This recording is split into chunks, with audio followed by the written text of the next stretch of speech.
शब्द किसे कहते हैं? हम्म?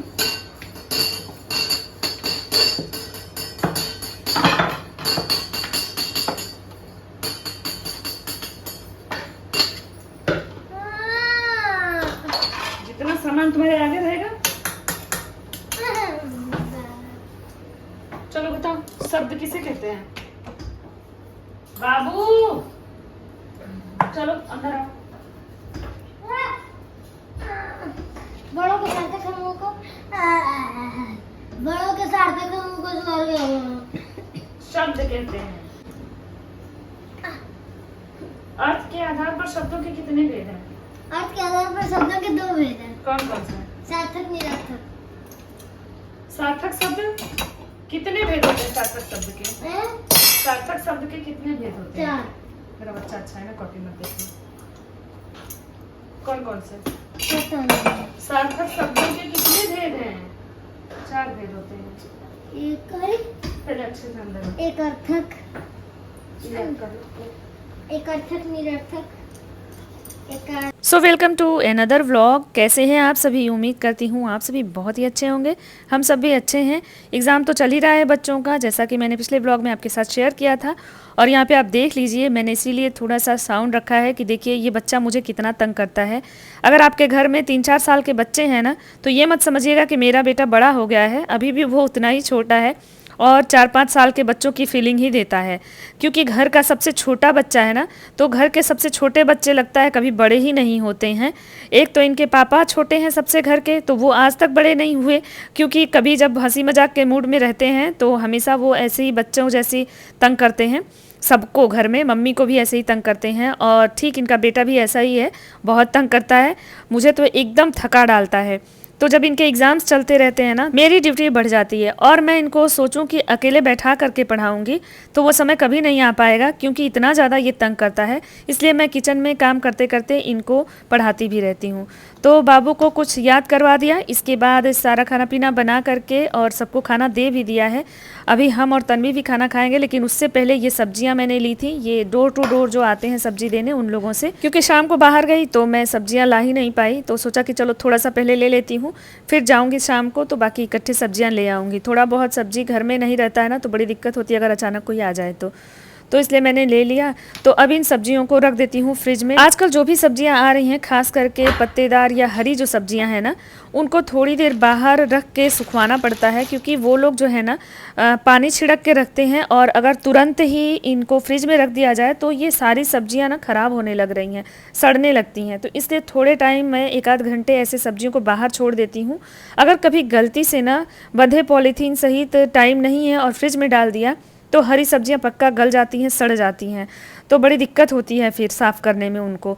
तो इसलिए थोड़े देर सूखने के लिए छोड़ करके और इसके बाद फिर इन जिप लॉक पाउच में मैं इनको भर के सब्जियों को, हरी सब्जियों को स्पेशली रख देती हूँ। आलू, प्याज, लहसुन ये सब तो स्टैंड में बाहर रहता है, और लहसुन प्याज तो आजकल बन नहीं रहा है, तो सिर्फ आलू की खरीदारी हो रही है, साथ में हरी सब्जियाँ। हरी सब्जियों में भी मेरे यहाँ भिंडी हमेशा रहती है, क्योंकि बच्चों को पसंद है, तो इसलिए भिंडी ज़्यादा बनाती हूँ। साथ में आजकल मूली मिल रही है, तो मूली की पत्तियाँ बहुत अच्छी तो नहीं मिल रही हैं, लेकिन जो भी अच्छी अच्छी पत्तियाँ होती हैं ना, उनको मैं इस तरह से छांट करके और अलग कर लेती हूँ। जो ख़राब पत्तियाँ होती हैं उनको मैं डस्टबिन में डाल देती हूँ। इससे ये होता है कि साफ़ सुथरी पत्तियाँ फ्रिज में रहती हैं, तो जब मन में आया तब निकाला और सैलेड में डाल दिया। इसका सैलेड मेरे हस्बैंड को बहुत पसंद आता है, मूली के जो पत्तियाँ होती हैं, तो साथ में हम लोग भी खा लेते हैं और ये हेल्दी भी होता है। उठ के बैठो। तन्वी यहाँ मैथ है इनका पेपर, तो ये पढ़ रही हूँ। खाना खाते हैं आप ना? दादी को, हाँ चलो खिला देंगे। दादी को दे दिया है और भाई बाबू को भी। वो घी नमक चावल खा रहा है। बताओ, सब्जी पनीर की बनाए तब भी दाल नहीं क्यों नहीं बनाई? कल बनाएंगे, कल शाम को। पापा आज व्रत है ना। तो चले हम लोग भी अब नाश्ता कर लेते हैं। क्या बज रहा है टाइम? 11:30 बज रहा है। तो देखिए यहाँ मम्मी को भी खाना दे दिया था, खा रही थी, बाबू को भी दे दिया था, और मैंने सोचा कि मैं ये सारे काम निपटा लेती हूँ फिर ही खाना खाऊंगी। लेकिन फिर मैंने सब्जियाँ वगैरह लगा करके और हम और तन्वी ने भी खाना खा लिया। अब ये स्टैंड का बर्तन है, तो मैंने सोचा इसको लगा देती हूँ। ये काम सबसे बड़ा लगता है और बहुत भारी लगता है, तो फटाफट से लगा देती हूँ सुबह ही, नहीं तो शाम को फिर आ जाती हैं मेड, तो चिल्लाने लगती हैं कि आपने स्टैंड नहीं निकाला दीदी, दे दीजिए। तो ये एक बड़ा काम होता है। तो फटाफट से इनको लगा करके और स्टैंड को भी बाहर निकाल दूंगी। बाकी किचन के सारे काम कर चुकी हूँ। तो अब फिर से 5 मिनट का रेस्ट ले करके और बाबू को फिर से बैठाऊंगी पढ़ाने के लिए। इनका हिंदी का पेपर है और हिंदी में ये मात्राएं बहुत गलती करते हैं, तो इसलिए इनको तैयार करवाना ज़रूरी है। मात्राएं वगैरह लिखवाना पड़ता है तो याद हो जाता है। पढ़ने में ठीक है बाबू, लेकिन लापरवाही करता है, बैठता ही नहीं है। इस वजह से ना इसके मार्क्स कम हो जाते हैं और इसको लगता है कि पास तो हो गए तो फर्स्ट आना कोई ज़रूरी थोड़ी है, पास होना ज़रूरी होता है। इस टाइप की सोच से चलते हैं। मस्त मौले हैं ये, इनको कोई फ़र्क नहीं पड़ता है। बस दोपहर तो ऐसे बीत गया। इसके बाद शाम के टाइम में मैं कुछ पौधे लेकर के आई थी, तो इनको भी मैं लेकर के आ गई हूँ ऊपर और यहाँ रख दूँगी। आज रिपोर्ट नहीं करूँगी, एक दिन के बाद इनको रिपोर्ट करूँगी। तो यहाँ पे मैं इसको रख दूँगी और साथ में मैं पानी चेक करूँगी। मौसम तो थोड़ा बादल जैसा था, तो इसलिए कल का जो पानी दिया है मुझे लग रहा है कि अभी ठीक ठाक पौधे चल रहे होंगे। मैंने क्यारियों में चेक भी किया तो कुछ क्यारियाँ जो हैं वो गीली थीं और कुछ गमले भी अभी गीले थे, तो कुछ में पानी कम लग रहा था। तो मैंने सोचा कि सब में बराबर कर दूं, थोड़ा थोड़ा जो बचे हैं उनमें दे दूं। और देखिए शाम की चाय लेकर के आ जाती हूँ ऊपर। जब भी मैं शाम को चाय बनाती हूँ तो बाबू को इस टाइम तक छोड़ के आ जाती हूँ। उसको छोड़ के आने के बाद फिर चाय बनाती हूँ, चाय लेकर के मैं ऊपर आ जाती हूँ। तो ये प्लांट भी आज ही लेकर के आई थी और अब इसको रिपोर्ट मैं कल करूँगी, एक दिन के बाद, कम से कम 24 घंटे के बाद करूँगी। तो ये ट्यूसडे शाम का व्लॉग है, तो बुधवार को शाम तक मैं इसको रिपोर्ट कर दूंगी 24 घंटे के बाद। और देखिए क्यारियाँ गीली हैं अभी कुछ, तो पानी इनमें तो देना नहीं है, लेकिन कुछ जो सूखी हैं उनमें पानी दे दूंगी। बहुत सारी क्यारियों में देखिए पानी की ज़रूरत नहीं है। तो मौसम ठीक हो रहा है ना, अब 2 दिन पे पानी देना होगा। और जब पानी कम देना होता है ना तो बड़ा रिलैक्स लगता है, मैं और भी कुछ काम कर पाऊंगी। ये क्यारी सूखी हुई है एक साइड से, जबकि इसकी दूसरी साइड देखिए पूरी गीली है, क्योंकि इधर धूप कम आती है ना, कॉर्नर पड़ता है, तो इस वजह से ये गीली है। तो इधर पानी नहीं देंगे, जिस साइड पानी नहीं है वो साइड तो देना पड़ेगा। और साथ ही ये जो टंकी टूटी वाली है, इसमें मैंने आम का जो पेड़ लगाया हुआ है, तो उसमें भी सूखा था पूरा मिट्टी, तो मैंने उसमें भी पानी लगा दिया है। साथ ही इसमें परसुलीन और जो परचुलिका है वो लगा करके रखा है। और ये इतना ज़्यादा फ्लावरिंग करता है कि अब तो खैर शाम को, अब मौसम ठीक था ना, धूप नहीं हुई, तो देखिए ये ठीक ठाक दिख रहे हैं, नहीं तो अब तक तो बहुत मुरझा जाते हैं, लेकिन इधर छाया आ जाती है तो बचे हुए हैं। बाकी सारी क्यारियों में ठीक है। ये वाली क्यारी में भी मुझे देना पड़ेगा, क्योंकि ये क्यारी बहुत तेज़ सूख जाती है। इसमें बड़े बड़े पेड़ जैसे हो गए हैं पौधे ना, तो इस वजह से ये सूख जाती है।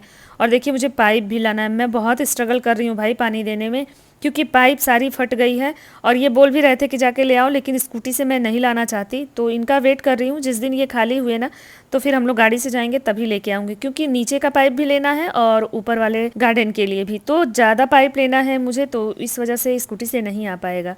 इन पौधों को मैं अभी शेड में रख दूंगी और इसमें पानी डाल दूंगी और इसको कल रिपोर्ट करूंगी। अभी तो इसको लाई हूँ, बहुत सारे पौधे लेकर के आई हूँ। कल मैं जब रिपोर्ट करूंगी तो आपके साथ शेयर करूंगी कि ये कौन कौन से पौधे मैं और कितने में लेकर के आई हूँ। साथ ही ये कटिंग लगाया था मैंने इस प्लांट की और ये चल गई है, लेकिन कुछ पत्तियाँ सूखने लगती हैं, जो पत्तियाँ रहती हैं, इसलिए पत्तियों को हटा करके लगाना चाहिए। किसी जल्दी में रही होंगी तो इसी तरह से कटिंग को लगा दिया था। तो जो सूखी पत्तियाँ धीरे धीरे करके इनको हटा रही हूँ, ज़बरदस्ती नहीं हटाना, नहीं तो पौधा हिल जाएगा ना, तो सूख जाएगा, क्योंकि अभी अभी जड़ें आई होंगी इनकी, तो उनको हिलने नहीं देना है।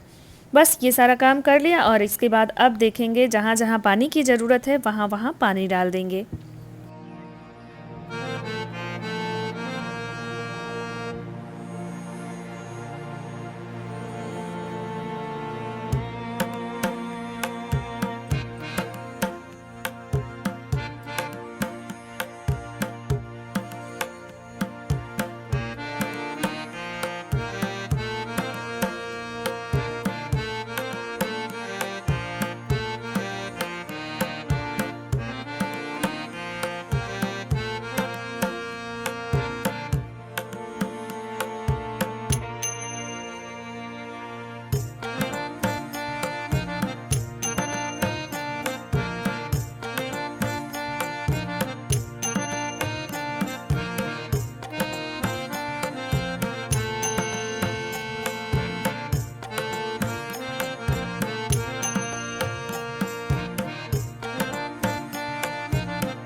तो सारे एरिया में जहाँ जहाँ पानी की ज़रूरत थी, जहाँ जहाँ मिट्टी सूखी थी, वो सबको ढूंढ ढूंढ के मैंने पानी डाला।